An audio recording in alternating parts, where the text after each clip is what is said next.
Anaishi wapi sasa? Mbica ici na iria irahunja nenda-inĩ cia ũkinyanĩria nĩ igagaitie na gũtiga Akenya aingĩ na kĩmako. Amezalia umfunge yeye juu. Nĩ mbica cironania mũtumia mũritũ na ũrĩa nĩ wa ũkũrũ wa mĩaka 20 akĩohoka mũkĩra-inĩ wa barabara makinya manini kuma thibitarĩ-inĩ wa Kahawa Wendani.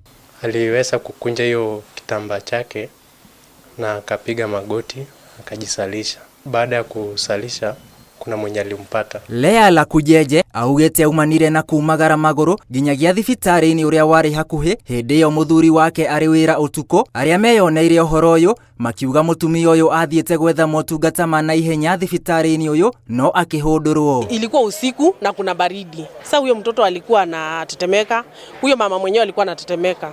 So alikuwa alimbaya sana. Juu alikuwa na bleed. Na rĩrĩa mũtumia ũyũ athiaga na mbere na kwĩhĩrwo na wandũ nĩguo meyumĩragia kũmũteithia. Tulipoenda pale kwa daktari akuja tusaidie kukatanisha hiyo nini umbilical cord. Huyo daktari akatuambia azalishangi. Nikarudi pale nikamwambia wewe tusaidie gloves basi sisi wenyewe tusaidia. Daktari ule aliniambia pale hawafanyi hizo services. Nikamwambia basi hizo gloves niuzie basi. Akaniambia hapana, nyinyi tokeni. Thutha mutheri andũ a wendi mwega makĩhota kũmũhanyũkia thibitarĩ-inĩ wa St Joseph kũrĩa ohokeire wega. Inoro TV nĩ ikinyĩtie thibitarĩ-inĩ ũyũ ĩkĩenda kũmenya nĩkĩ gĩatũmire mahũndũre Lea. O maugĩte matiheanaga motungata ma ũciari thibitarĩ-inĩ ũcio. The clinician had another patient, had another child who had febrile convulsions. No. The child had febrile convulsions and he told them that you can go to the nearest facility. Apparently they didn't go. I was attending another client at the same time.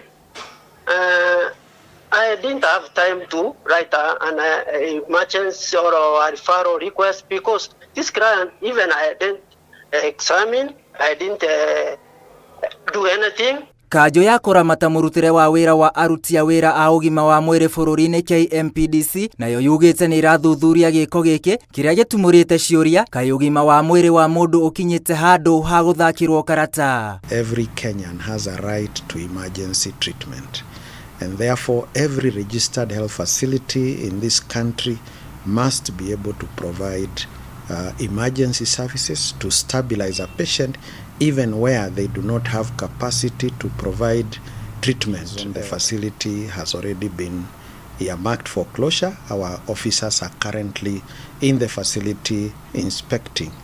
Ngĩribotera Inoro TV, njĩtagwo William Wainaina.